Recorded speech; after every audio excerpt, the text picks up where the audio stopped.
हमारे सेशन का अप्रोच लाइए जरा पहले कल का इंटरडे सेशन स्क्रीन पर रखिएगा, उसके बाद वीरू के पास चला जाए जहां खुले मेरे ख्याल से वही सेशन का हाई था, खुले ही दबाव के साथ थे 40-50 पॉइंट नीचे, वही हाई था सेशन का। दबाव बढ़ा, 150 पॉइंट कमजोरी के साथ सेशन की समाप्ति होती हुई नजर आई।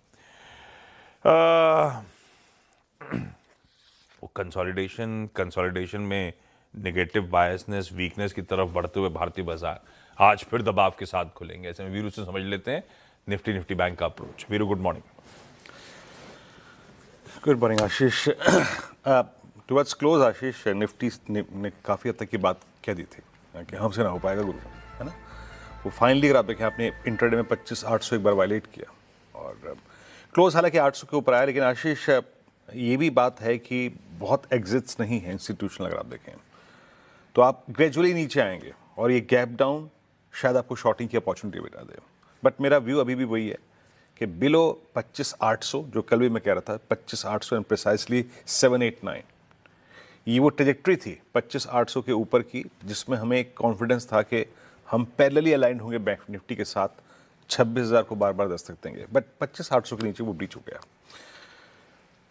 स्टैट्स लिखे आते हैं आशीष, सिंगल हैंडेडली ये पूरा डैमेज आईटी ने अगर आप देखें लीड किया है। कल मैं जो एफएनओ पल्स क्रिएट कर रहा था, ह्यूज शॉर्टिंग, कंप्लीटली बाजार शॉर्ट ग्रिप करके गया निफ्टी आईटी पर, आईटी स्टॉक्स में।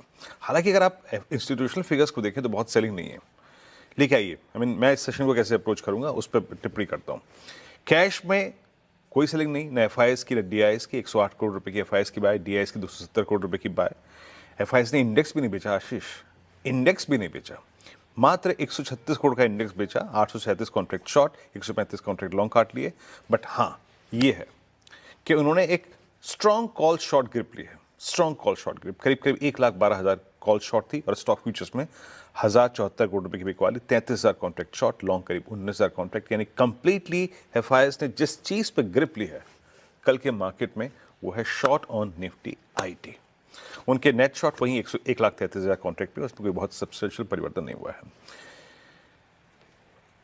मानने वाली चीज, देखने वाली चीज क्या है कि कल कॉलाइटस स्ट्रांगली एक जो 26,200 पे थे प्लेस्ड, वो थोड़ा ड्रिफ्ट हो गए, नीचे आ गए। कल की अगर आप कॉल राइटिंग के स्टैट्स देखें आशीष, तो 26,1 और 25,900 पे सब कल सबसे स्ट्रॉन्ग कॉल राइटिंग हुई। लुक एट एडिशंस, 25,900 पे 71 लाख का, यानी वो ड्रिफ्ट होकर फर्दर नीचे के स्ट्राइक्स पे आ गए हैं, इवन 25,800 पे। और नीचे पुट राइटर्स के पास कोई कन्विक्शन नहीं है, स्पेशली टुवर्ड्स क्लोज।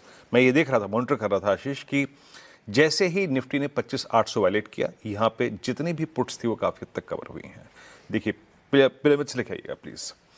पिरामिड्स में क्लियरली ये सेंस मिल रहा है कि कॉल राइटर्स नीचे आके और नीचे पुट राइटर्स ने सारा का सारा मैदान जो है वो छोड़ दिया है। तो ऐसे में करें क्या? देखिए, पहली बात तो ये है, ये 150 पॉइंट का गैप डाउन मुझे अनट्रेडेबल लग रहा है। अगर मेरे पास भी शॉर्ट करने का विकल्प होता, बिलो 25,800 में नहीं कर पाता। 150 पॉइंट नीचे कैसे करूंगा? क्या रिस्क, क्या रिवॉर्ड रखूंगा? बट एक बात मान के चलिएगा, अब बेस लिखाइए स्क्रीन पे, कि अगर हम 25,800 के नीचे हैं और मोर प्रिसाइसली दैट 25,790 उसके नीचे हैं, तो निफ्टी का टेक्सचर फिर सेल ऑन सेल राइज में कन्वर्ट हो जाएगा। सिंपली मैसेज ये है, क्योंकि मुझे इमीडिएटली और कोई शॉर्ट नजर नहीं आ रहा है इतने बड़े गैप डाउन के बाद, और वो शॉर्ट टारगेट करेंगे इन्हीं 652 710। 652 क्या है? 20 डेमा, और 588 क्या है? 100 डेमा, और नीचे जो 521 है और 467 क्या है? वो बड़े पुट राइटर्स के जोन है। तो एक सिंपली व्यू ये है ड्यूरिंग द डे के लिए कि अगर आप 25,800 के नीचे हैं, 25,780 के नीचे हैं, तो आप वीकनेस में शॉर्ट एंड राइज पे काम कर सकते हैं, targeting both base 1 and base 2 the lower side. और याद रखिएगा, यहां से जो डेटा दिखाई दे रहा है उसमें से मैक्सिमम कमेंट मैं 467 से कर सकता हूं। अगर ये वायलेट हो गया तो उसके बाद फर्दर कमेंट्स करेंगे। और रेजिस्टेंस की प्लेट लेके आइए एक बार। अगर निफ्टी किसी भी सर्कमस्टेंसेस में 25,800 के ऊपर रहता है, तो एक बात याद रखिएगा, 25,800 के ऊपर ये बहुत स्ट्रॉन्ग चांसेस हैं, वीकेंड है, extreme shorting in Nifty IT, कि आप किसी भी एक इंट्राडे रिवर्सल में 891 और 927 की तरफ जाए।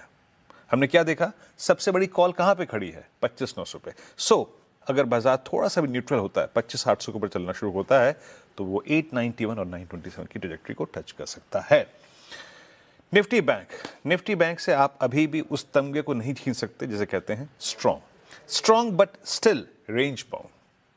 मैं 3 दिन से 4 दिन से भी एक बात आपसे कह रहा हूं कि अगर आप जब भी आप ट्रेड लें, पिक करें, आपको 60, 800 और 61,000 के आसपास उसको लिक्विडेट करना है, और ट्रेड मिले चाहे ना मिले, लेना है लोअर ट्रेजेक्टरीज में। क्यों? लिखा है ये रहा ऑप्शन पिरामिड्स।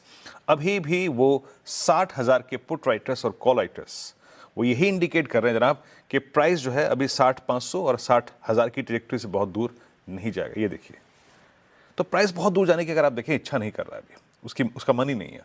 तो ऐसे में लेवल लेके आइए बेस 1। कल आईसीआईसीआई बैंक में शॉर्ट कवरिंग थी, कल अच्छे बैंकों में अगर आप देखें मूव आए, पीएसयूज में भी। तो मैं अभी भी बैंक निफ्टी को मानता हूँ it's a strong one. Base 1 screen पे लेके आइएगा। इन एनी सर्कमस्टेंसेस मैं तो यही वकालत करूंगा 391, 516 और इवन द बेस 2 दैट्स 277 अगर हमें मिलता है ड्यूरिंग द डिप, हम इसको ग्रिप करेंगे। Bye. No negative thoughts on Bank Nifty till we are holding 60,095 on the downside.